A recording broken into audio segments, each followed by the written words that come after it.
नमस्कार दोस्तों, आइए सुनते हैं आज की कहानी बेईमान प्यार। दोबारा गर्म की हुई चाय और समझौता किया हुआ रिश्ता, दोनों में पहले जैसी मिठास कभी नहीं आती। ऑफिस का सारा काम निपटा तो मीरा फेसबुक खोलकर बैठ गई। माधव नाम के लड़के ने उसे फ्रेंड्स रिक्वेस्ट भेजी थी। वो 32 साल का नौजवान था। लुक्स और प्रोफाइल दोनों ही काफ़ी अच्छे थे। मीरा ने उसकी फ्रेंड रिक्वेस्ट एक्सेप्ट कर ली। दोनों के बीच चैटिंग शुरू हुई। दोनों ने एक दूसरे के बारे में जाना। मोबाइल नंबर एक्सचेंज हुए। धीरे धीरे उनकी दोस्ती फेसबुक के स्टेटस से निकलकर असल ज़िंदगी में भी बढ़ने लगी। दोनों के विचार, स्वभाव और सपने एक जैसे थे। फिर दोनों के मिलने का सिलसिला शुरू हुआ। ऑफिस के बाद दोनों की शामें कभी कनॉट प्लेस के कॉफ़ी हाउस में या इंडिया गेट की नरम घास पर पॉपकॉर्न खाते, शेरो शायरी करते हुए बीतने लगी। एक दिन घर लौटकर मीरा ने अपने व्हाट्सएप पर माधव के मैसेज देखे।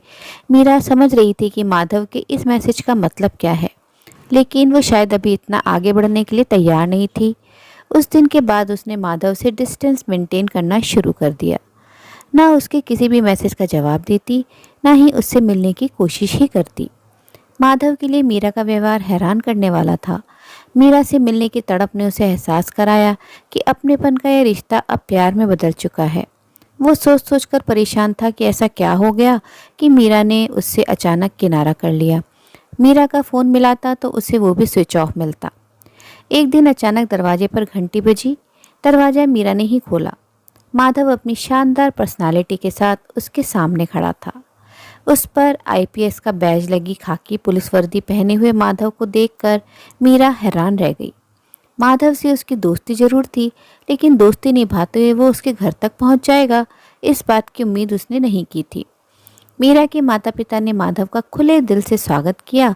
दरअसल सीनियर ऑफिसर होने के नाते मीरा के पिता नए अधिकारियों को चाय, लंच या डिनर पर इन्वाइट करते रहते हैं। माधव को भी उन्होंने ही इन्वाइट किया था।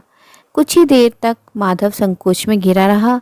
फिर जल्द ही मीरा के माता पिता के प्यार और अपनेपन ने उसे संकोच के दायरे से निकालकर उन्हीं के परिवार का सदस्य बना दिया। कुछ देर बाद दोनों कोई न कोई बहाना बनाकर कमरे से बाहर निकल गए।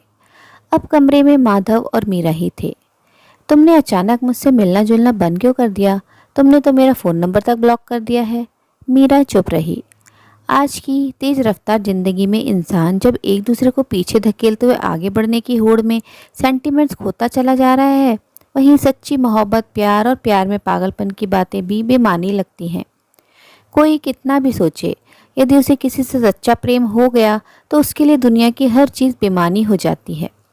मीरा की नज़रें माधव के चेहरे पर अटक गई। उस सौम्य चेहरे के निश्चल विश्वास की झलक मीरा के दिल को छलनी किए दे रही थी। मीरा, मैं तुमसे प्यार करता हूँ। जीवन भर के लिए तुम्हारा साथ पाना चाहता हूँ। मुझसे शादी करोगी? माधव की आंखों में चाहत के सितारे झिलमिला रहे थे। उसके प्यार के इजहार से मीरा के मन में मीठी सिहरन सी दौड़ गई।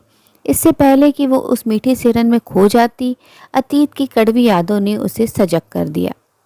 इतना तो सुना ही होगा आपने कि दोबारा गर्म की हुई चाय और समझौता किया हुआ रिश्ता, दोनों में पहले जैसी मिठास कभी नहीं आती।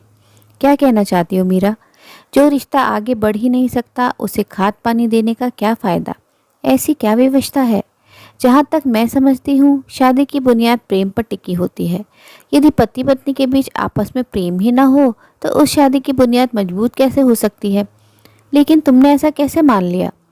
क्योंकि बरसों पहले मैं एक पुरुष से प्रेम कर चुकी हूँ। तो फिर शादी क्यों नहीं की? वो शादीशुदा था और 2 बच्चों का बाप भी। उसका नाम विजय था। हाँ, लेकिन आप उसका नाम कैसे जानते हैं? विजय मेरा कुलीग था। उसका किसी लड़की से अफेयर चल रहा था, ये बात तो हम सबको पता थी। लेकिन वो लड़की तुम थी, ये बात मुझे आज पता चल रही है। वैसे विजय से तुम्हारी दोस्ती कैसे हुई? उस व्यक्ति में अपनी ओर आकर्षित करने का हुनर था। अधेड़ उम्र का होने के बावजूद उसमें गजब का आकर्षण, आंखों में, दिल में समा जाने वाली गहराई थी। कुल मिलाकर वो एक परफेक्ट मैन था। मैं अक्सर पढ़ाई में मदद लेने उसके घर चली जाती थी। फिर धीरे धीरे ये पढ़ाई का खेल लगभग रोज शुरू हो गया। माधव की उत्सुक निगाहें अभी तक उसके चेहरे पर अटकी हुई थी। माँ टोकती तो मैं विजय के दोनों बच्चों के साथ कैरम या बैडमिंटन खेलने का बहाना बना देती, लेकिन असल में मुझे विजय के साथ नोक झोंक करने में कभी कभार उसकी एक आध चपत खाने में इतना मज़ा आता कि उसकी पत्नी चाहे लाख मुंह सिकोड़े, फिर भी मैं उनके घर में ही घुसी ही रहती थी। इस लुका छुपी में कब विजय ने मेरी आंखों के भाव पढ़कर मेरे मन की बात समझ ली, पता ही नहीं चला। कभी मेरा हाथ पकड़कर दबा देता, कभी किस कर देता। असली मौका उसे तब मिला जब वीना भाभी मायके गई और विजय को छुट्टी नहीं मिली। ऑफिस से वो चुपचाप अपने घर इस तरह पहुंच जाता कि पड़ोसियों को भी कानों कान खबर नहीं होती थी। इधर मैं भी माँ से झूठ बोलकर उसके घर पहुंच जाती। उस कच्ची उम्र में मैं ये समझ ही नहीं पाई कि विजय मुझसे प्रेम इसलिए कर रहा था कि वो मेरा शरीर पा सके। वीना भाभी 20 दिन बाद जब वापस लौटी तो इस बीच प्रेम का वो बीज जो धरती के अंदर गड़ा था, अंकुर बनकर फूट चुका था। मुझे उसकी पत्नी का वापस लौटना बुरी तरह अखड़ने लगा। इंसान जितना ज़्यादा किसी चीज़ को पाने की लालसा दबाता है, उसे पाने की इच्छा उतनी ही ज़्यादा बढ़ती जाती है। मैं मन ही मन उसकी पत्नी से ईर्ष्या करने लगी। विजय ड्राइंग रूम में लगे शीशे में अपने अक्स देखने के बहाने मुझे देखता तो मैं खुश हो जाती। मैं हथेली पर सरसों जमा कर सोच रही थी कि सारा खेत मेरा ही है। मैं ये समझ ही नहीं पाई कि ये पुरुष का छलावा मात्र है जो दो स्त्रियों को छल रहा है। मीरा का स्वर भीगने लगा। यदि वीना को हमारे संबंध का पता चल गया तो वो आत्महत्या कर लेगी। एक दिन उसने मुझसे धीरे से कहा, और विजय, यदि तुम मुझसे रूठ गए तो मैं कहीं की नहीं रहूंगी। फिर खुद से ही सवाल करती, यदि मैं विजय की राधा बनकर रह गई तब? शाम की अर्धांगिनी तो रुक्मिणी थी, राधा नहीं। विजय जितना प्यार अपनी पत्नी से करता है, क्या उतना मुझसे करेगा? एक दिन उसने व्हाट्सएप पर मैसेज भेजा, मीरा, मैं तुमसे बहुत प्यार करता हूँ, लेकिन मैं वीना को भी छोड़ नहीं सकता। ये मैसेज पढ़ने के बाद प्लीज़ तुम मेरे सारे मैसेजेस डिलीट कर देना। और जो मैसेजेस मैंने तुम्हें भेजे थे उनका क्या? मैं चीखने लगी।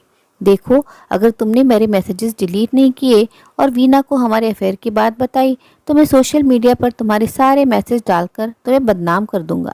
उसने मुझे धमकाया। सोशल मीडिया पर तो नहीं, लेकिन विजय तुम्हारे सारे मैसेजेस, यहाँ तक कि वॉइस मैसेजेस भी मुझे फॉरवर्ड कर चुका है। आपको? हाँ, शायद वो हमारी दोस्ती तोड़वाना चाहता था। मैं मानता हूँ कि प्रेम सोच समझकर की जाने वाली चीज़ नहीं है। प्रेम कब और कैसे हो जाता है पता ही नहीं चलता। लेकिन इसी के साथ ये भी सच है कि प्रेम शातिर इंसानों के लिए नहीं है।